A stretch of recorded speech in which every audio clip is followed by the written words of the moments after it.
MSR TV6 15 Minutes News. In the headlines, man dies after shooting incident. Incel Air returned to Princess Juliana International Airport shortly after taking off. Man hospitalized after drive-by shooting. Caravanserai Hotel sold, employees worried. These stories with much more details coming up right after this commercial.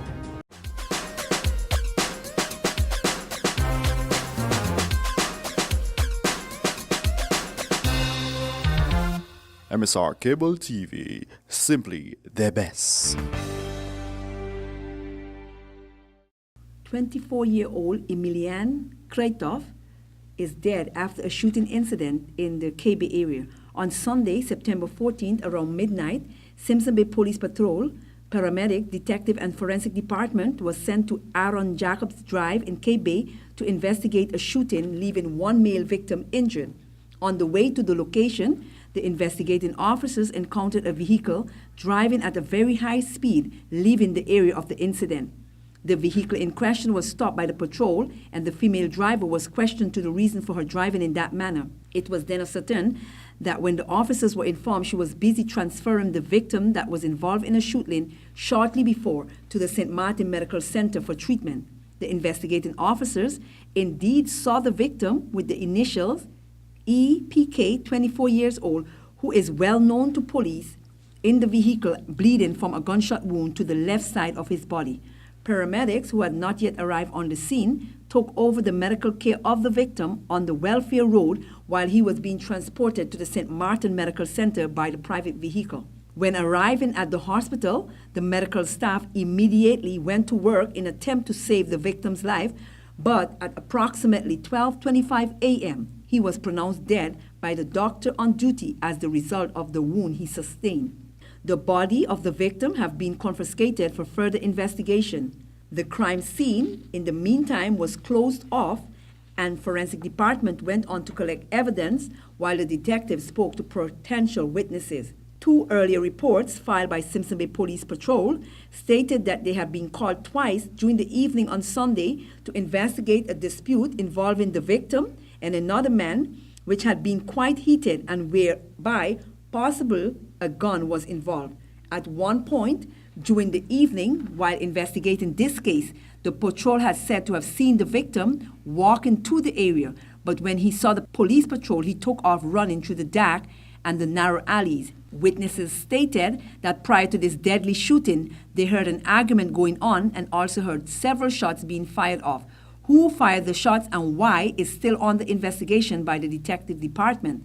No suspect has been arrested in this case, and anyone who may have heard or seen anything in connection with this shooting can contact the police department via the tip line 9300 or 5422222. However, according to Julia Kreitov, the victim's mother, her son had run-ins with the law and was in and out of the drug rehab. However, he was busy putting his life back together and getting himself on the right path. Julia stated with tears flowing from her eyes, she is requesting justice for her son. As she said, the suspect is well known to herself as well as to the police. This case is presently being investigated.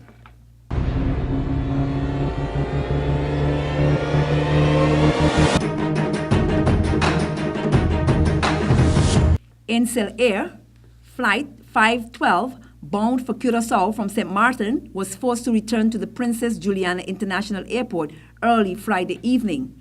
According to reliable sources, the MD-82 aircraft with registration PJ-MDB returned to St. Martin Airdrome shortly after taking off, reportedly as a precautionary measure.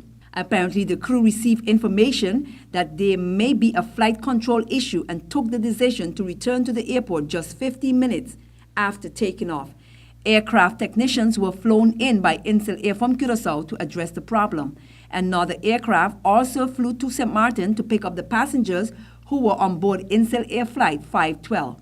The aircraft left St. Martin at approximately 11:50 p.m. with all passengers on board. The aircraft, which developed the control problem, took off from St. Martin around 12:30 a.m. with an empty load headed for Curacao, where further repairs will be carried out. Chief of Commercial Affairs for Incel Air, Mr. Edward Herovain, spoke to the news concerning this via podcast. And this is what Mr. Edward Heerenveen had to say. The plane that was leaving St. Martin and that came from Santo Domingo, when leaving St. Martin, it had a problem with the flaps. Those are the systems that make sure that the aircraft can trim in the air.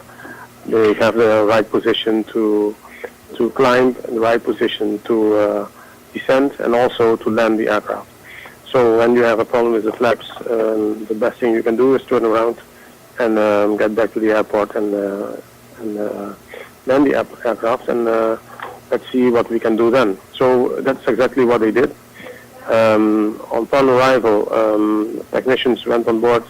They looked at the airplane and we knew that the flaps had a problem, which was something we could fix, but it would take some time to fix it. So we decided to send another aircraft to St. Martin, and we picked up all the passengers and we brought them back to Curacao. And the plane was fixed within 2 hours and a half maybe, and then that plane also left St. Martin to Curacao. Upon arriving in Curacao, it went to the hangar. There they checked it again, and they noticed that the plane was fixed properly, very good.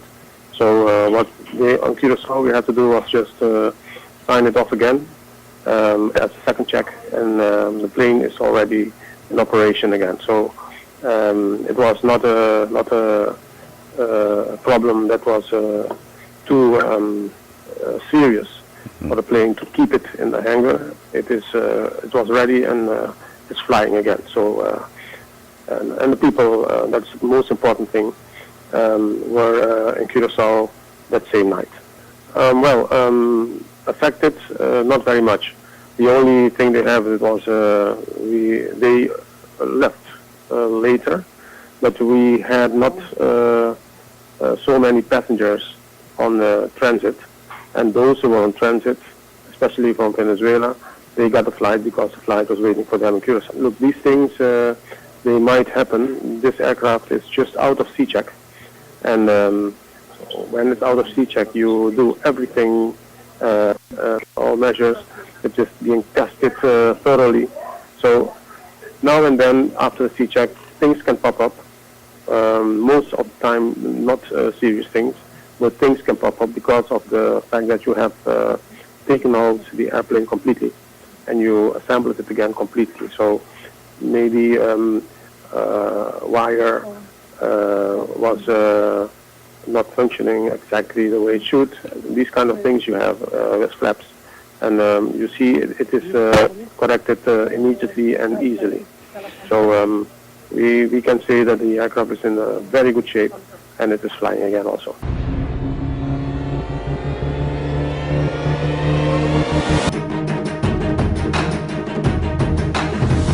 A suspect with the initials BRM from the island of Grenada, 39 years old, who has been suspected for a series of car theft on the French side of the island as well as the Dutch side, has been arrested by police on Monday, September 15 at approximately 2 p.m. on the Sualiga Road. The suspect is suspected of numerous car theft as far back as November 2013.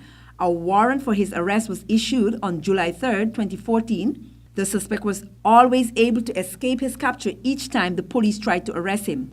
The suspect, BRM, on the time during his escape, assaulted one of the police officers. Numerous persons and even car renters on the island had suffered for some time now of being victims of car theft.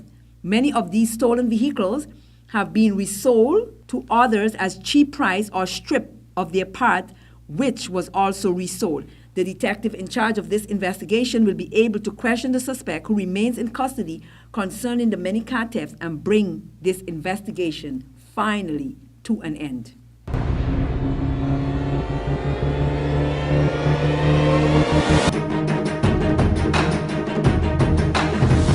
The well-known Caravanserai Hotel, after a long time of facing financial difficulties, was auctioned and sold to new owners as of September 15, 2014.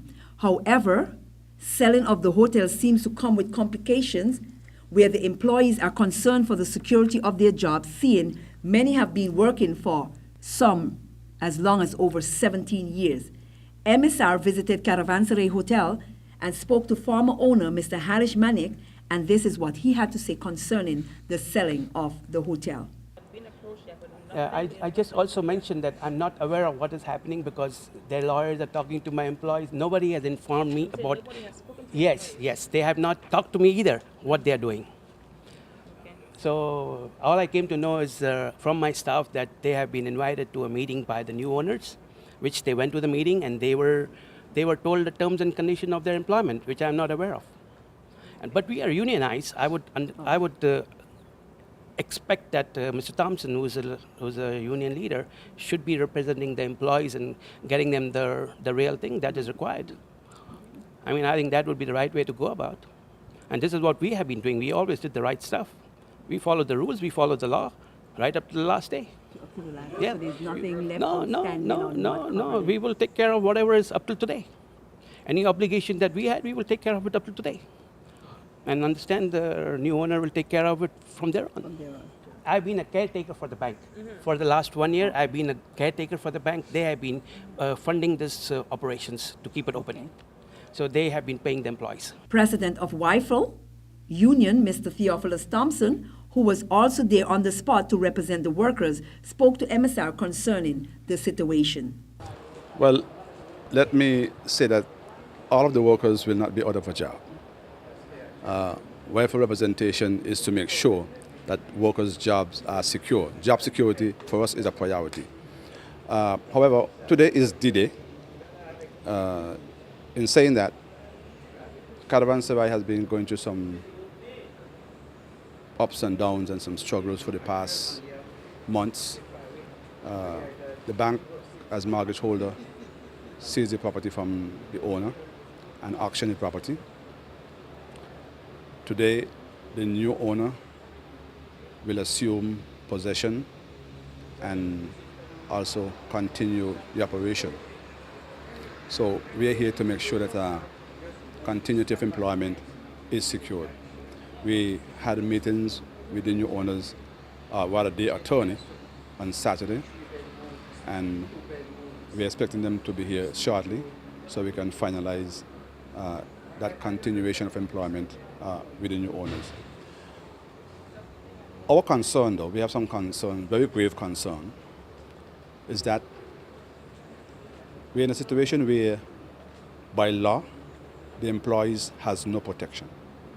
The employees, they have no protection because for the past 4 years, the persons in Parliament, even after the Pelican Resort experience, they didn't do one thing, absolutely nada, nothing, to amend existing laws to protect the rights of workers when it comes to this. So it makes the union work more challenging. I wouldn't use the word difficult, I use the word challenging, because based on international treaties and laws, we work accordingly and make sure that the compatibility with our laws somewhat synchronized. And so we, in the absence of no law to protect the rights of workers, we have to come to a working agreement with the new owners. And so far, the dialogue has been fruitful. But the grave concern still remain. And I hope that when the new parliament takes seat on St. Martin, that they will take as a priority the protection of workers. New management of Caravanserai Hotel refused to speak with MSR reporter on the matter.